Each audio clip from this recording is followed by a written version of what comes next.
Well, that didn't take long, did it? First, Prime Minister's questions of the year, and already Westminster looks less like a parliament and more like a pressure cooker with the lid rattling. Keir Starmer walked in promising calm, credibility and control and walked straight into a political ambush over troops, NATO, veterans and a security strategy that looked about as solid as wet cardboard. This wasn't scrutiny, this was exposure. And by the end of it, the question wasn't whether Britain is safe, it was whether its leadership knows what it's doing. Opposition, Kemi. Thank you, Mr. Speaker. And, Mr. Speaker, may I welcome the Prime Minister's efforts to advance peace in Ukraine and his joint statement on Greenland. The last few days have seen significant international events. The US operation in Venezuela, threats towards Greenland, and an agreement to put British troops on the ground in Ukraine. So it is frankly astonishing that the Prime Minister is not making a full statement to Parliament today. No Prime Minister, Labour or Conservative, has failed to make a statement to the House in person after committing to the deployment of British troops. His comments about making a statement in due course, quite frankly, are not good enough. It shows a fundamental lack of respect for all of us here and the people we represent. Mr. Speaker, the US is Britain's closest military ally. However, we are clear that the sovereignty of Greenland is sacrosanct. So can the Prime Minister tell us what influence is he bringing to bear with the US administration to ensure that is respected? Prime Minister. Mr. Speaker, let me be very clear about what was agreed yesterday, because military plans were drawn up some months ago and I've updated the House in relation to that. Yesterday was a political declaration that sits under those military plans. If there were to be deployment, there would have to be a legal instrument. Mr. Speaker, deployment would only be after a ceasefire to support Ukraine's capabilities, to conduct deterrent operations and to construct and protect military hubs. Mr. Speaker, there will be a statement to the House at the earliest opportunity. There could hardly be an opportunity. They claim they want to know about this and they're trying to shout me down. Mr. Speaker, in relation to the House, if there were a decision to deploy under the agreement that was signed yesterday, then I would put that matter to this House for a debate beforehand and for a vote on that deployment. That is consistent with recent practice, and I'll adhere to that. Mr. Speaker, why is today not the earliest opportunity? The truth is, the Prime Minister does not want everybody in this House to be able to ask him questions. So he leaves it just to Prime Minister's questions half an hour. On Monday, at least his Foreign Secretary stood up for 2 hours and 15 minutes.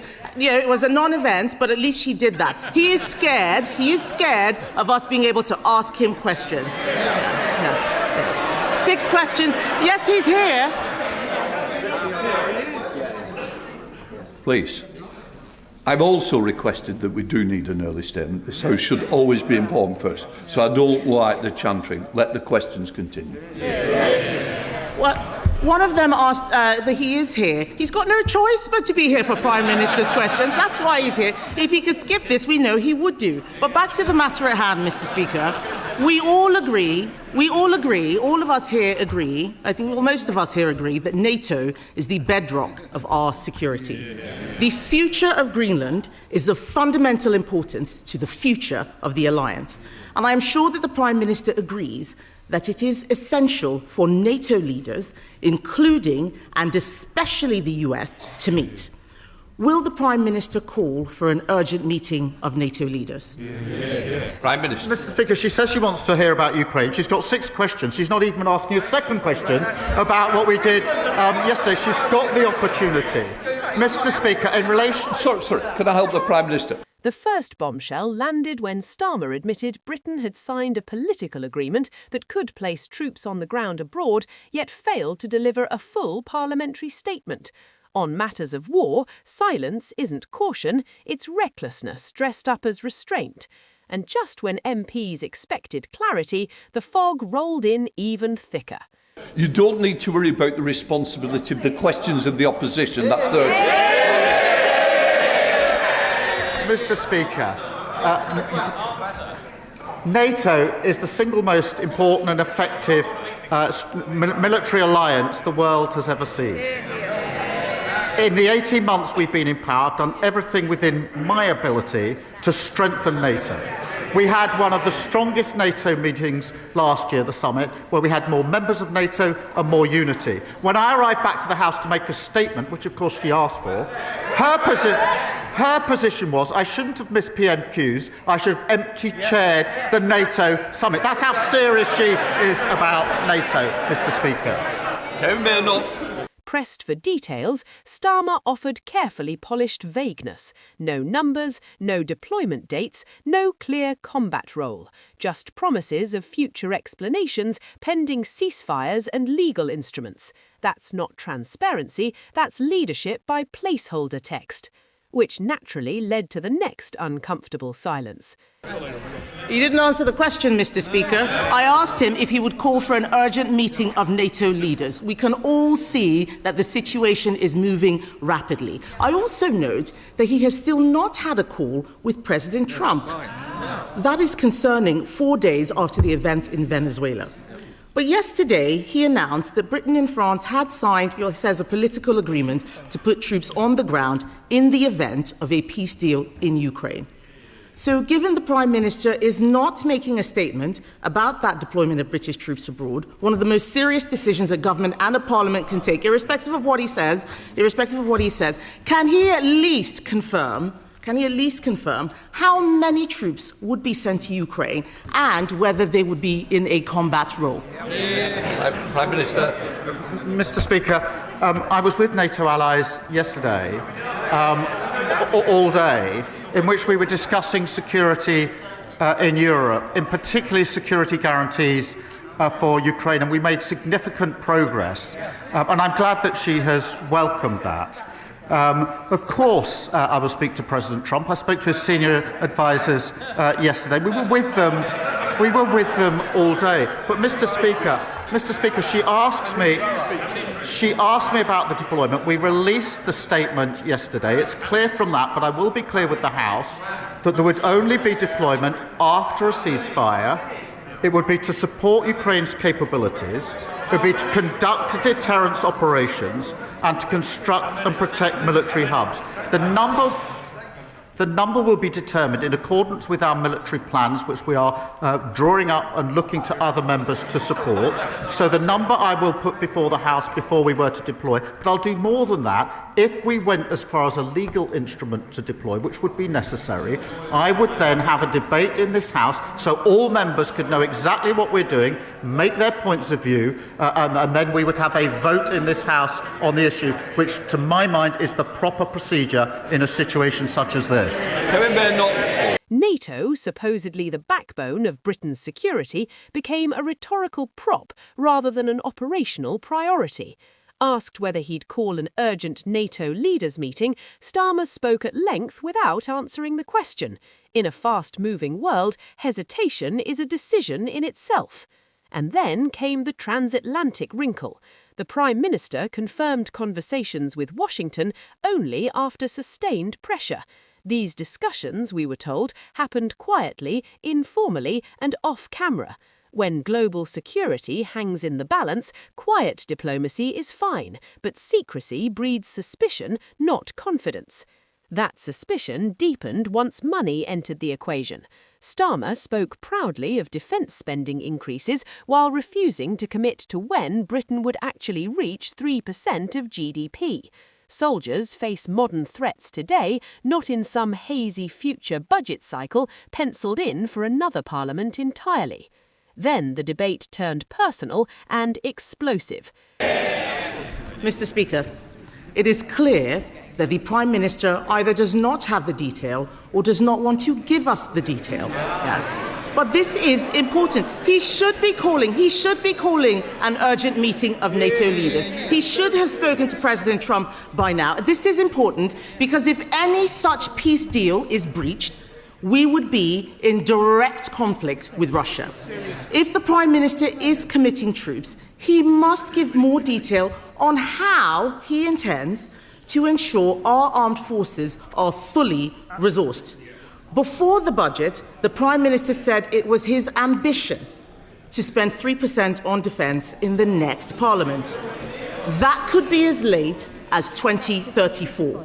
It is time to move from ambition to commitment. We have now had the budget. So can the Prime Minister now tell us, in what year will the UK spend 3% of GDP on defence? Prime Minister. Mr. Speaker, just on this serious issue she puts to me in relation to security guarantees and the American role and our dialogue with the Americans, I can assure the House I spoke to President Trump twice over the Christmas period in relation to this specific issue, along with members of the E3, along with European allies. That has been a constant course of our discussion. There's no question of acting on this without full discussion with the Americans, and their senior negotiators were there at President Trump's request yesterday and on his instructions, and they were talking to him during the course of yesterday as we negotiated. So to assure the House, because it is a serious position she's putting to me, on the question of security guarantees, there is nothing between the UK and the US, and we've been constantly discussing this over many, many weeks and months. We've made huge progress. I have personally spoken to President Trump about it on 2 occasions since we were last in this House. I do want to reassure her and the House in relation to that really important issue. In relation to defence spend, I'm proud that we're investing to keep our country safe, that we have increased the defence spend. That's provided for in the budget. It's the biggest sustained increase in defence spending since the Cold War, and that means, Mr. Speaker, better kit, better housing for our forces, and better defence as an engine for growth. Mr. Speaker, that does compare to their record. Ben Wallace, who was on the radio this morning, the longest-serving Conservative Defence Secretary, admitted that on their watch the armed services had been, in his words, hollowed out. And our defence...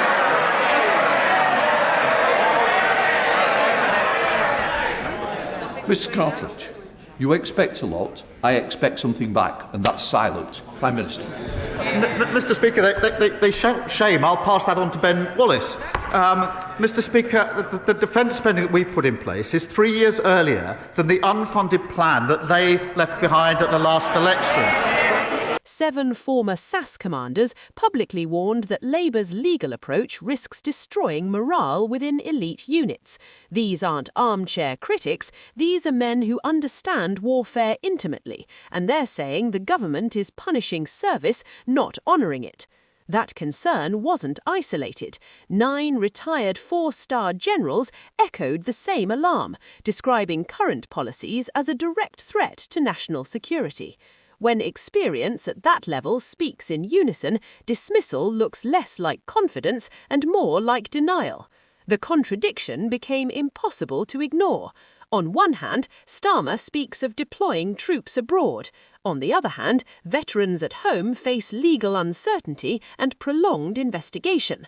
You cannot ask soldiers to risk everything while stripping yesterday's heroes of protection. And that's where the argument truly collapsed. By the end, this wasn't about party politics, it was about trust. Trust that leaders will be honest.